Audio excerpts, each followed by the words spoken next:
નમસ્કાર. પવિત્ર શ્રાવણ માસ ચાલી રહ્યો છે.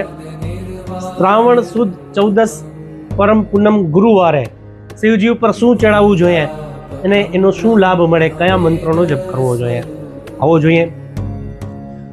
પવિત્ર શ્રાવણ માસ 14 અને ગુરુવારે વિદ્યા પ્રાપ્તિ માટે, શ્રેષ્ઠ બુદ્ધિ માટે શિવજી ઉપર અક્ષત એટલે કે ચોખા ચડાવવાના છે.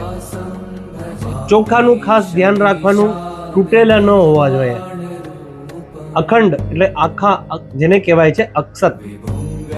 શક્ય હોય તો એ અક્ષતને થોડાક હળદરવાળા કરી લ્યો અથવા કેસરવાળા કરી લ્યો અને મહાદેવજી ઉપર તમારા હાથેથી અક્ષત ચડાવતા ચડાવતા કયો મંત્ર બોલવાનો છે?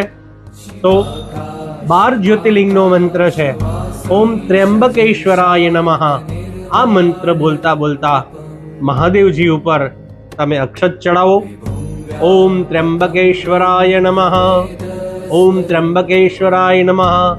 આ રીતે અક્ષત ચડાવવાથી શ્રેષ્ઠ વિદ્યાની પ્રાપ્તિ થશે અને બુદ્ધિમાં વધારો થશે.